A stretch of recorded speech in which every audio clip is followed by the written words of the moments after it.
យើងចូលមកបងប្អូនទាំងអស់គ្នាហើយគឺខ្ញុំអត់ចង់ឃើញគេធ្វើបាបបងប្អូននោះទេពីព្រោះអីក្នុងនាមជាខ្មែរជាអ្នកមានឈាមជ័រជាខ្មែរដែរយើងឈឺចាប់ពុកម៉ែបងប្អូនហើយខ្ញុំចេញវីដេអូមួយនេះគឺខ្ញុំមានការព្រួយបារម្ភខ្លាំងមែនតើកំឡុងពេលនេះម៉ោងនេះថ្ងៃនេះឥឡូវនេះគឺនៅតែមានបងប្អូនពលករខ្មែរយើងនៅក្នុងប្រទេសសៀមទៀតនៅឡើយទេចាពួកឯងខ្ញុំព្រួយបារម្ភត្រង់ចំណុចមួយថាអញ្ចេះឥឡូវនេះគឺគេកំពុងតែធ្វើຕົកបុកម្នេញយើងខ្លាំងណាស់ត្រូវទេចាចង់បង្កើតសង្គ្រាមចង់បកបាញ់គ្នាចឹងដែរចាប៉ុន្តែបងប្អូនទាំងអស់គ្នាដឹងថាថ្ងៃហ្នឹងគឺរាជរដ្ឋាភិបាលកម្ពុជាយើងហ្នឹងបានដាក់ពាក្យបណ្ដឹងទៅតុលាការយុត្តិធម៌អន្តរជាតិ ICJ រួចហើយចាអញ្ចឹងអ្វីដែលខ្ញុំព្រួយបារម្ភនោះគឺលទ្ធផលនៅក្នុងថ្ងៃដែល ICJ ប្រកាសលទ្ធផលថាកម្ពុជាយើងគឺជាម្ចាស់កម្មសិទ្ធិនៅពេលនោះគឺនឹងមានរឿងខ្លាំងកើតឡើងបងប្អូនទាំងគ្នាហើយខ្ញុំភ័យជាងគេគឺខ្ញុំខ្លាចគេធ្វើបាបបងប្អូនខ្មែរយើងដែលស្ថិតនៅក្នុងកណ្ដាប់ដៃគេណាចាពួកអីមួយនៅខាងនេះមួយនៅខាងនោះអញ្ចឹងពេលមានបញ្ហាអីទៅខាងនេះទៅជួយមិនមែនដូចម៉ែឪទៅជួយកូនភ្លាមបានណាគឺវាមិនងាយដូចអញ្ចឹងទេអញ្ចឹងហើយត្រង់ចំណុចហ្នឹងហើយដែលខ្ញុំមានការព្រួយបារម្ភកន្លែងមែនតែនខ្លាចដល់ថ្ងៃចេញលទ្ធផលមកគឺគេនឹងធ្វើអ្វីមួយដែលមិនសមគួរពុកម៉ែបងប្អូនទាំងអស់គ្នាចាប៉ុន្តែខ្ញុំចេញមកនេះខ្ញុំអត់បានបន្ទោសឬក៏ដាក់ទម្ងន់អីទៅលើបងប្អូនពលករខ្មែរយើងដែលកំពុងតែស្ថិតនៅក្នុងប្រទេសសៀមបច្ចុប្បន្ននេះទេចាគឺខ្ញុំគ្រាន់តែចង់និយាយពាក្យនៅក្នុងចិត្តរបស់ខ្ញុំប្រាប់ទៅដល់បងប្អូនអញ្ចឹងណាបងប្អូនទាំងអស់គ្នាត្រូវគិតត្រង់ចំណុចមួយនេះថាអាយុជីវិតរបស់មនុស្សយើងម្នាក់គឺសំខាន់ណាស់បើយើងបាត់បង់វាហើយมันអាចងើបឡើងមកវិញបាននោះទេតទៅគឺទៅហើយប៉ុន្តែសម្បត្តិក្រៅកាយលុយកៅអៅគ្រឿងអលង្ការស្បែកជើងស្អីផ្សេងដែលលម្អរាងកាយនេះ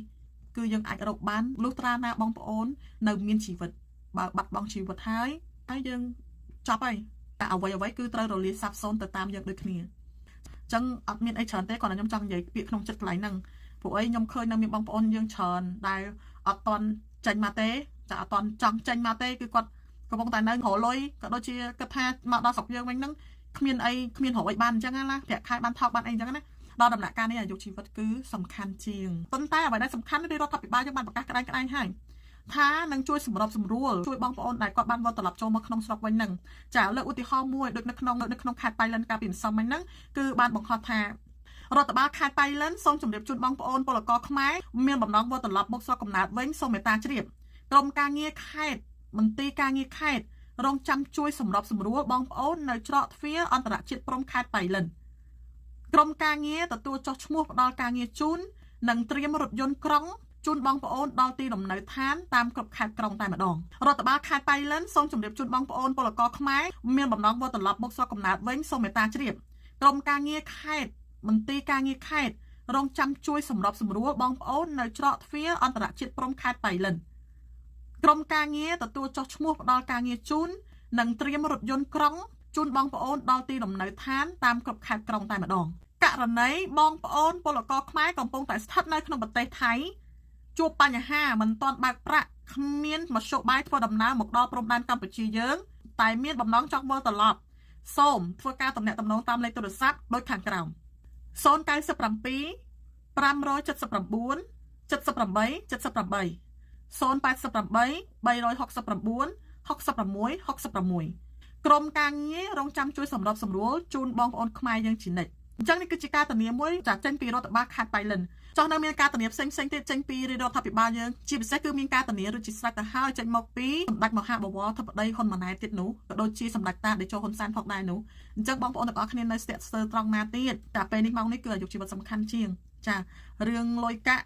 ់ទ្រព្យសម្បត្តិទាំងខាងក្រៅនេះគឺអាចរកបានពេលដែលបងប្អូននៅមានជីវិតតែអស់ជីវិតហើយរកអីបានទេតើហើយហ្នឹងហើយអញ្ចឹងគឺខ្ញុំចេញមកគ្រាន់តែចង់ដាស់តឿនទៅដល់បងប្អូនពលករខ្មែរដែលកំពុងតែមិនចង់មកវិញឬក៏កំពុងតែខ្លាចនេះខ្លាចនោះប៉ុន្តែអត់ខ្លាចអាយុជីវិតខ្លួនឯងបាត់បង់ណាគឺសូមគិតសារឡើងវិញហើយនៅមានពេលអញ្ចឹងគឺយើងនៅមានពេលវិលចូលមកវិញគឺយើងចូលមកបងប្អូនទាំងអស់គ្នាហើយគឺខ្ញុំអត់ចង់ឃើញគេធ្វើបាបបងប្អូននោះទេពីព្រោះអីក្នុងនាមជាខ្មែរជាអ្នកមានឈាមជ័រជាខ្មែរដែរយើងឈឺចាប់គ្រាន់តែខ្ញុំឃើញបងប្អូនរួបរวมសាមគ្គីគ្នានេះខ្ញុំអត់ដែរបង្ហាញលើ social ទេប៉ុន្តែឲ្យតែខ្ញុំមើលវីដេអូដែលខ្ញុំបានឃើញបងប្អូនស្បែកនិយាយឡើយក៏ចង់អួលដែរខ្ញុំឃើញវីដេអូបងប្អូនសហការគ្នាជាពិសេសអាដាមលោកជំទាវអ្នកមានទឹកក្តីច្រើនក្តីធំក្តីអុកញ៉ាអាដាមអីធំគាត់ជួយបងប្អូនយើងគាត់ជួយតនេះតិចក្តីច្រើនក្តីគឺខ្ញុំឃើញហើយក្នុងចិត្តនេះរំភ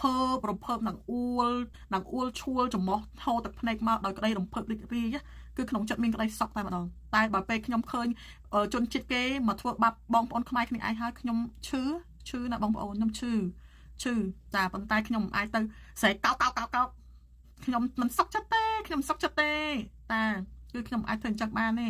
ចាពីព្រោះអីពេលយើងធ្វើអញ្ចឹងដំណោះស្រាយវាអត់មានទេចា ចឹងតើមានឱកាសវិលចូលមកវិញមកពុកម៉ែបងប្អូនទាំងអស់គ្នាណា